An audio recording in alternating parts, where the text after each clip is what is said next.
Hello friends, welcome to EconoHub. So guys, in today's video we are going to study about agile model. So guys, agile model क्या होता है? agile model हमारा combination होता है iterative और incremental process model का। Iterative means जैसे कि आप इटरेटिव नाम से समझ सकते हैं, किसी भी बड़े काम को स्मॉल पार्ट्स में डिवाइड करके उसको इटरेशंस बनाना। और इंक्रीमेंटल मीन्स किसी भी काम को, किसी भी प्रोसेस या किसी भी मॉडल को एक के बाद एक काम में लेना, उसे हम इंक्रीमेंटल प्रोसेस मॉडल कहते हैं। एजाइल मॉडल का हमारा मेन फोकस जो होता है वो हमारी अडेप्टेबिलिटी के ऊपर होता है। मीन्स जो भी कस्टमर हमारा फीडबैक देगा उसको हम अपने मॉडल में इम्प्लीमेंट करेंगे और फिर उसको अप्लाई करेंगे, डिप्लॉय करेंगे। तो हमारा अडोप्टेबिलिटी हमारा मेन फोकस होता है ताकि कस्टमर हमारी सेटिस्फैक्शन हो सके। किसके ज़रिए? By rapid delivery of working software product. Rapid delivery के ज़रिए हम कस्टमर को सेटिस्फाई कर सकें। एजाइल मॉडल गाइस हमारा ब्रेक होता है स्मॉल इंक्रीमेंटल बिल्ड्स में। जो हमारी बिल्ड्स प्रोवाइड होती हैं हर इटरेशंस के अंदर, जो छोटी छोटी बिल्ड्स हैं वो हमारी प्रोवाइड होते हैं। ईच इटरेशंस टिपिकली, जो हमारी हर इटरेशन है वो मेनली लास्ट करती है 1 to 3 वीक्स के अंदर।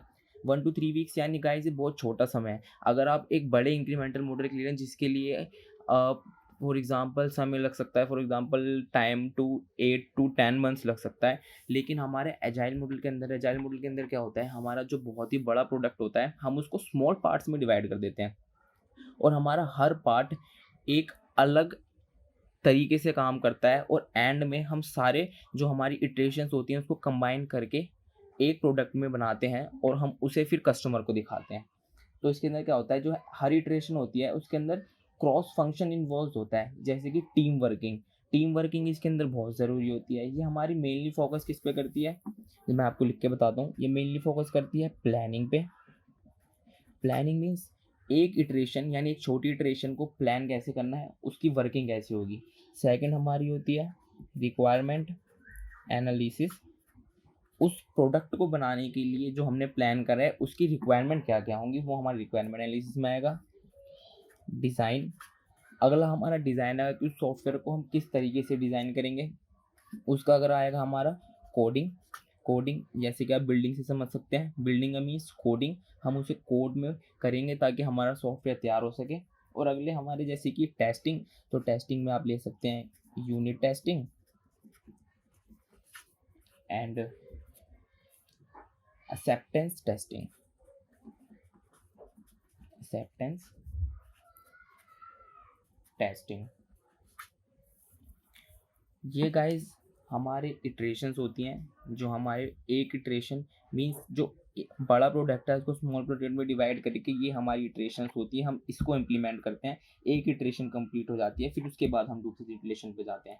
तो गाइस क्या होता है, एजाइल मॉडल हमारा बिलीव करता है दैट हर project, every project need to be handled differently. हर प्रोजेक्ट हमारा डिफरेंटली हैंडल्ड होगा।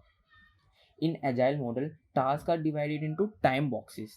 जो हमारे एजाइल मॉडल है उसके अंदर टास्क जो होते हैं ये हमारे टाइम बॉक्सेस के अंदर डिफाइन हो सकते हैं। जैसे आप देख सकते हैं टाइम बॉक्सेस जिसको हम बोल सकते हैं स्मॉल टाइम फ्रेम भी बोलते हैं, to deliver specific feature.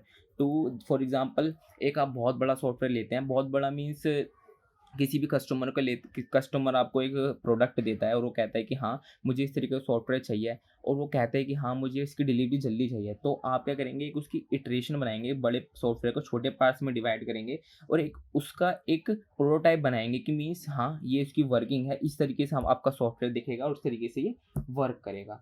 So guys ये हमारी एक इटरेटिव अप्रोच है जो हमारे एजाइल मॉडल के अंदर टेकन होती है। ओके गाइस, तो जो गाइस हमारे जो मोस्ट पॉपुलर एजाइल मॉडल्स हैं, जो हमारे मोस्ट पॉपुलर एजाइल मॉडल्स हैं तो वो कौन कौन से हैं गाइस, मैं आपको थोड़ा सा एग्जांपल बता देता हूँ। वो हैं स्क्रम, क्रिस्टल क्लियर, और अगला है हमारा adaptive software development. Okay guys, ये सारी क्या होती हैं, इन्हें हम एजाइल मेथोडोलॉजीज भी बोलते हैं गाइस। ओके, ये हमारी एजाइल मेथोडोलॉजीज है। मेथोडोलॉजीज हैं। ओके गाइज, तो हमारे जो एजाइल मॉडल है गाइज, एजाइल मॉडल्स की हमारे मेन मैनिफेस्टो प्रिंसिपल कौन कौन से होते हैं? एजाइल मॉडल के हमारे जो मैनिफेस्टो प्रिंसिपल्स होते हैं वो क्या क्या होते हैं गाइस? उसमें पहला आता है हमारा इंडिविजुअल एंड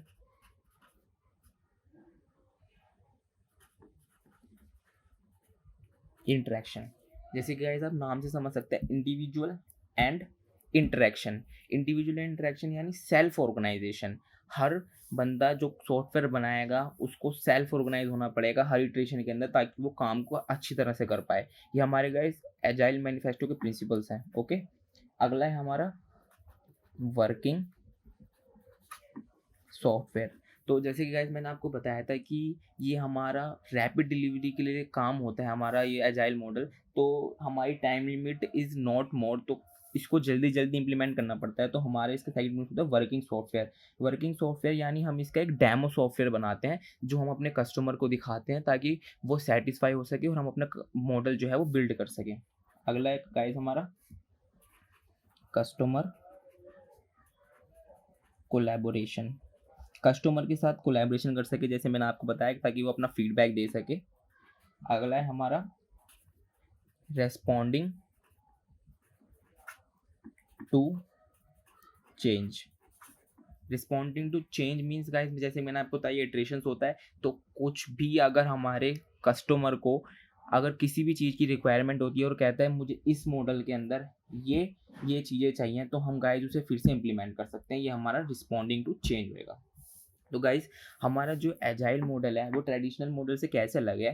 तो गाइस हमारा जो एजाइल मॉडल्स है ना, एजाइल मॉडल हमारा क्या है, ये अडेप्टिव अप्रोच को करता है। ये अडेप्टिव सॉफ्टवेयर डेवलपमेंट मेथड है। मींस अगर कस्टमर सेटिस्फाइड नहीं है तो हाँ वो आपको फिर से बताएगा कि मुझे ये रिक्वायरमेंट चाहिए, आप उसे फिर से डिप्लॉय करेंगे। ये अडेप्टिव है।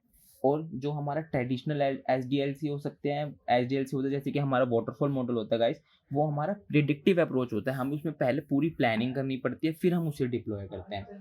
तो ये हमारा गाइस ये एजाइल मॉडल है जिसे हम कस्टमर इंटरेक्शन, कस्टमर सेटिस्फैक्शन और रैपिड डिलीवरी के लिए इस्तेमाल करते हैं। So now let's come the advantages and disadvantages of agile model. तो गाइस इसके एडवांटेज होता है सूटेबल फॉर फिक्स्ड और चेंजिंग रिक्वायरमेंट। जैसे मैंने आपको बताया, कस्टमर सेटिस्फाई नहीं है तो आपको फिर से रिक्वायरमेंट देगा कि हाँ मुझे इस चीज़ की जरूरत है, आप उसे फिर से डिप्लॉय करेंगे। ईजी टू मैनेज, हमारा बड़ा सॉफ्टवेयर छोटे छोटे पार्टों में डिवाइड होता है तो ईजी टू मैनेज हो जाएगा। Good model for environment that changes rapidly. Customer satisfy नहीं है, आप वो कहेगा मुझे ये चीज़ चेंज चाहिए, तो आप उसे रैपिडली चेंज भी कर सकते हैं। गिव फ्लेक्सिबिलिटी टू डेवलपर, ये इसको स्टार्टिंग से करने की ज़रूरत नहीं होती, हम इसको हर इटरेशन में चेंज कर सकते हैं। लिटिल और नो प्लानिंग रिक्वायर्ड, ये गाइस मेन पॉइंट है इसका कि प्लानिंग की ज़रूरत नहीं होती इसके अंदर। Promotes team work and cross training, क्योंकि मैंने आपको बताया हर इटरेशन के अंदर सेल्फ ऑर्गेनाइज होता है, तो ये टीम वर्क को प्रमोट करता है और क्रॉस ट्रेनिंग करता है। गाइस इसकी डिसएडवांटेजेस क्या होती हैं? Depends heavily on customer interaction, customer की इंटरेक्शन पे डिपेंड करेगा। जब तक कस्टमर हमारा सेटिस्फाई नहीं होगा हमें फिर से डिप्लॉय करना पड़ेगा software. So if customer is not clear team can be driven in a wrong direction. Okay guys, transfer of technology to new members may be quite challenging due to lack of documentation. जैसे guys आपको बताया no planning require होती है तो उसकी documentation बहुत कम होती है। तो हम फॉर एग्जांपल नए एज अ डेवलपर कोई नया डेवलपर हम हायर करते हैं तो उसके लिए डिफिकल्टी होती है। More risk of maintainability, maintainability के लिए बहुत डिफिकल्ट होता है क्योंकि बहुत सारी इटरेशंस हमारी डिवाइड हो जाते हैं। Not suitable for handling complex dependency, guys ये हमारी कॉम्प्लेक्स डिपेंडेंसी को सूटेबल नहीं होता, कॉम्प्लेक्स डिपेंडेंसी हमारी हैंडल नहीं कर सकता, सूटेबल नहीं होता। सो गाइस ये था हमारा एजाइल मॉडल। आई होप आपको समझ आया होगा। So guys please subscribe our channel for getting new updates like this. So guys thank you very much.